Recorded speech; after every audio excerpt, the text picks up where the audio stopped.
vamos a hacer un repaso.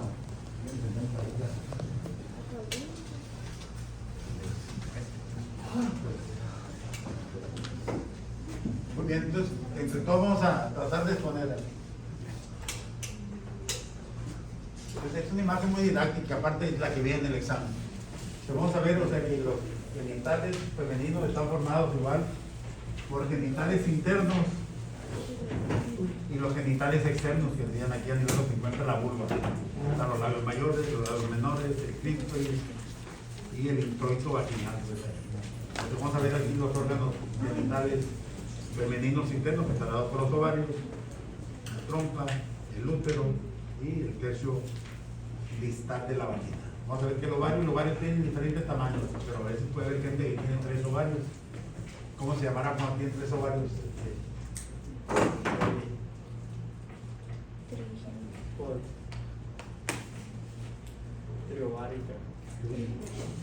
Los ovarios múltiples, pues. Entonces, cuando no hay ovarios, agenesia de ovarios. Pero los ovarios tienen un tamaño aproximadamente entre 3 y a 4 centímetros longitudinalmente. Y ya el diámetro antero-posterior sería de 2 centímetros aproximadamente. Y el espesor igual, más o menos de 2 centímetros. Y fíjense en su interior cómo tiene aquí, en su fase de desarrollo, cuando la mujer ya está en edad fértil, como en su interior vamos a ver una serie de folículos en desarrollo, que son los folículos ováricos, llamados folículos de von Graf, ahí en el libro de biología todavía. Y después de esos folículos, cuando sale el óvulo, ya se forma este cuerpo amarillo, que es una fase donde se produce la progesterona. Bueno, voy a tratar de explicarles ahorita esa función del ovario para que vayan entendiendo y cómo hagan profilaxis, pues prevención. Esta es la penúltima imagen por ahí, unas 3 imágenes. Vamos a ver el corazón, para que vean que la fase normal de la menstruación, se trata de ver todo lo que es todas las imágenes y trabajar con la orina. Entonces, la fase vamos a ver aquí en esta fase, fíjense muy bien cómo se va a cabo todo el mecanismo de la función de la ovulación, y junto con la ovulación cómo se va a cabo lo que es el estímulo endometrial, el endometrio. Y esto está en relación a un mecanismo que va desde el hipotálamo, de la hipófisis, que sea a nivel de la hipófisis, donde se produce ahí el factor liberador, sobre todo aquí en el nivel del factor liberador de la hormona folículo estimulante, que sería la que va a producir el desarrollo de los folículos, para que en el día 14 de haber empezado la menstruación se lleve a cabo la salida del óvulo. Y después de que sale el óvulo, aquí pues ya se empieza la otra fase, que sería la fase lútea, que es lo que hace que aumente el espesor de lo que es el endometrio, que va a hacer que se prepare para aceptar lo que es el óvulo fecundado y se lleva a cabo la nidación ahí. Pero todo eso tiene un mecanismo de retroalimentación. Si los estrógenos aquí están bajos, ¿qué va a pasar? Que es lo que se produce en la fase precisamente de ovulación. Entonces en esta fase se producen los estrógenos, que va a producir aumento del espesor del endometrio. Entonces hay una disminución de los estrógenos. Esa disminución de los estrógenos va a hacer que aquí se perciba a nivel del hipotálamo. Entonces el hipotálamo va a ver que va a disminuir los estrógenos a nivel plasmático sanguíneo.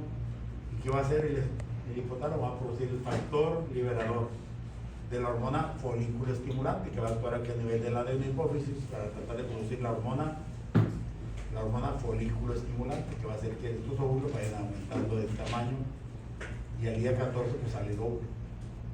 Esto, ¿cómo se puede dar cuenta la mujer que está ovulando? Pues generalmente cuando es regular una mujer que cada 28 días está menstruando, o cada 30 días, o sea, al inicio de la menstruación, que sería un ejemplo fácil, que sería el primer día del mes. Entonces la ovulación sería el día, ¿qué? Son cada 14 días, el día 14. Entonces sería el día en que la mujer podría estar ovulando. Y en esa fase aquí, o sea, empieza a desarrollarse lo que es la parte interna del endometrio, ya que el útero tiene 3 partes desde el punto de vista histológico, la más interna, que sería el endometrio, la parte intermedia, que sería el miometrio, y la más externa, que sería el perimetrio, que sería el peritoneo visceral. De tal manera que en esta fase aquí, que antes de que salga el óvulo, está la fase estrogénica, y ya repito que va a madurar o va a hacer que se desarrolle el endometrio. Y ya después de que sale el óvulo, va a quedar el cuerpo amarillo, que se llama el cuerpo lúteo. En el cuerpo lúteo ahí se va a producir la progesterona. De la progesterona que va a hacer a nivel del endometrio, va a aumentar aquí lo que es el espesor y va a aumentar la irrigación del óvulo para prepararlo para el implante del óvulo fecundado. Ya que la fecundación se lleva precisamente en el tercio distal de la trompa, en vez de la siguiente, ahorita nos regresamos a la siguiente imagen que vamos a ver. O sea, esta es la trompa, ya vemos que la trompa uterina tiene 4 segmentos. ¿Cuáles son, Lagarda? El primer proximal, segmento ¿qué? Uterino. Siguiente, el istmo, que es la parte más estrecha.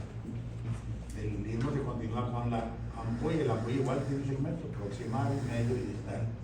Entonces, generalmente en el segmento distal es donde se lleva a cabo la fecundación, alrededor del 90% de los casos. Entonces, después de que se lleva a cabo la ovulación, aquí lo que es el infundíbulo de la trompa va y envuelve a lo que es el ovario. Entonces, tratar de envolverlo, pues va a capturar ahí, se va a capturar el óvulo y ese se va a desplazar a través de la trompa. Y si hay actividad sexual, pues el esperma va a ascender. Y aquí precisamente en este tercio distal de la trompa se va a dejar la fecundación. Ya fecundado el óvulo que va a transportar aquí con los movimientos peristáticos auxiliares que tiene la trompa para tratar de implantarse en el útero, y se puede implantar en diferentes lugares. No sé si tengo una imagen ahí, a ver, vete la siguiente imagen para que vean. Aquí están todos los lugares que en un momento se puede implantar el óvulo fecundado, porque puede haber un embarazo ovárico. ¿Por qué? Porque a lo mejor aquí la trompa anda por otro lado, menos aquí haciendo su función de tratar de envolver al ovario para tratar de capturar el óvulo, y ese óvulo fecundado puede migrar e implantarse en el abdomen y producir un embarazo abdominal, así se llama, que afortunadamente de 100,000 pacientes puede ser uno o menos. O puede haber un embarazo igual tubárico, que puede ser igual a nivel de lo que es el infundíbulo, a nivel de la trompa, digo, de la ampolla en algunos de los segmentos, o acá en la parte proximal, que podría ser a nivel del segmento uterino de la trompa. Y aquí puede estarse desarrollando el óvulo fecundado y tratar de producir un embarazo ectópico, y aquí en este caso, si es en la trompa, sería un embarazo ectópico tubario. Y se sigue el desarrollo. ¿Y qué va a pasar? Pues esto no va a ser que hay un aborto abdominal, se va a romper aquí la trompa uterina, va a producir una hemoperitonea, va a sangrar, pero la paciente va a tener los datos de un sangrado que puede ser taquicardia, palidez, sudoración y dolor abdominal. Entonces tenemos que nosotros que ver y hacer un ultrasonido para ver si realmente es lo que está ocasionando el sangrado, y pudiera ser un embarazo ectópico, sobre todo en la mujer que es regular y que deja de menstruar y que tiene actividad sexual. Entonces puede pensar en esa posibilidad. Llega una paciente a un servicio de urgencias y está ahí en la edad de ustedes, generalmente le hacemos pruebas de embarazo, porque generalmente se niega pues, que han tenido actividad sexual, pero hay que pensar que pudiera haber un dolor pélvico que hay que descartar que pudiera tener un embarazo, y un embarazo que puede ser un embarazo ectópico. También aquí cuando el huevo fecundado, el óvulo fecundado puede ser transportado y puede implantarse en diferentes segmentos de la cavidad uterina, pues en el fondo, en el cuerpo, o precisamente en el cuello uterino. Cuando se implanta aquí en el cuello uterino, pues ahí se va y se desarrolla la placenta. Entonces puede ser una placenta con inserción baja, o que esté obstruyendo completamente aquí el canal del parto a nivel de lo que es la porción cervical, o de la parte distal de lo que es la cavidad uterina. Y ese paciente pues hay que estarla vigilando, porque puede ser una causa de sangrado durante el embarazo.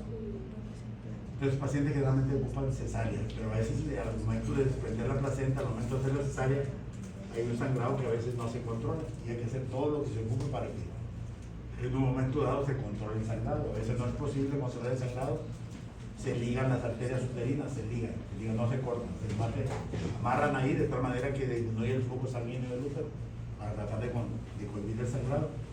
A veces hacen una serie de amarres aquí de la parte anterior del útero hacia los ligamentos aquí anchos para tratar de comprimir el útero para cohibir el sangrado, y tampoco tan bien. Entonces lo último que puede suceder es que hacer una histerectomía obstétrica. Se hace la cesárea, no se controla el sangrado y se hacen todas las medidas necesarias. Una de las medidas que se hace es ligar la arteria uterina. Y si a veces no se puede, o sea, ustedes deben de saber dónde se origina la arteria uterina. La arteria uterina se origina de la arteria ilíaca interna. Pues no vamos hasta la arteria ilíaca interna y que se liga la arteria, no se secciona, se liga para tratar de continuar el sangrado. Entonces es lo que el seguimiento que hay que darle a una mujer cuando en un momento tiene un sangrado que no es controlable, usando todo lo que se requiere para tratar de prohibir el sangrado con un implante bajo de placenta. Regresa hasta el anterior.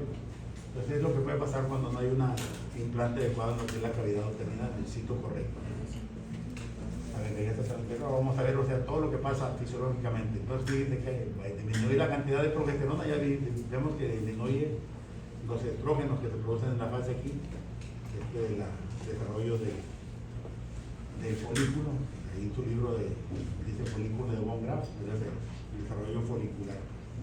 Igual en el día 14, aquí en esta fase es donde más cantidad de estrógenos se produce y va aquí aumentando lo que es el espesor del endometrio. Ya sale el óvulo ahí que puede ser capturado por las franjas del infundíbulo y tratar de transportarlo a lo que es a través de toda la trompa, a través del útero. Y si no hay fecundación, no hay actividad, ¿qué pasa? Ese óvulo sale en la cavidad o más puede salir y quedarse en la cavidad abdominal, donde se encuentran los intestinos, sobre todo a nivel de la cavidad pélvica, y hay degradarse ese óvulo. Y si no, pues es eliminado hacia el exterior. Entonces, aquí la fase donde ya es liberado el óvulo, entonces ya queda un cuerpo amarillo. Entonces, ya la fase lútea, donde se produce más progesterona. Igual, si esta cantidad de progesterona disminuye, ¿qué pasa? Los niveles sanguíneos van a hacer que se estimule aquí el factor liberador de la hormona luteinizante a nivel del hipotálamo. Y esto va a estimular aquí lo que es la hormona luteinizante para tratar de aumentar la producción de progesterona y esto tratar de actuar a nivel del endometrio y en el útero para tratar de prepararlo y que en un momento dado sea el área adecuada para que se lleve a cabo el implante del óvulo fecundante. Entonces lo que pasa en condiciones normales. Entonces, la prevención es que si no quieren que en un momento salga embarazada, pues cuenten desde el primer día hasta el día 14, que es la ovulación. Ustedes saben cuál es la vida media del óvulo, cuánto dura el óvulo normalmente, su vida útil, 24 horas. Pero la vida del esperma dura hasta 72 horas. Por eso, si ustedes ven aquí que el día 14 es regular una mujer, y si la quieren cuidar para no tener todavía problemas de que hay que estar subsidiando, pues. Entonces, ¿qué hay que hacer? Contar 3 días antes y 3 días después. Entonces, si una mujer ovula el día 14 y el esperma dura 72 horas, entonces es posible que si ya todavía en el día 11, 12 y 13, pueda en un momento quedar embarazada. ¿Por qué? Porque el esperma dura 72 horas. Entonces, por lo menos 7 días pues hay que tomar en cuenta. Desde el día 14, 3 días antes y 3 días después. Pero todavía el 9º día de haber empezado la menstruación puede haber un factor de riesgo de embarazo. Entonces, cuenten 4 días antes y 4 días después. Para que no haya problema, vamos a usar todas las medidas preventivas. Entonces es lo que pasa. Ahora vámonos otra vez a la imagen ahí para que vean. Ahora la irrigación de todos los, cuando faltan unos 5 minutos, faltan 90 todavía. Vámonos a la imagen aquí donde está la irrigación. Vete a esta imagen. Esta imagen aquí viene todas las estructuras anatómicas que en un momento dado van a irrigar y van a inervar aquí los órganos genitales internos. Ven que los ovarios están irrigados por qué arteria. La ovárica, ¿dónde queda la arteria ovárica? La renal, dice Parra. En la aorta abdominal. Pero fíjense muy bien, el drenaje venoso del ovario del lado derecho va y desemboca en la vena cava inferior. Pero sin embargo la vena ovárica del lado izquierdo va y desemboca en la vena renal del lado izquierdo. En la renal, en vez de desembocar en la vena cava inferior. Fíjense aquí, la otra de estas arterias que voy a irrigar aquí los genitales enteros sería la arteria uterina. Y esa arteria uterina, ¿dónde se origina?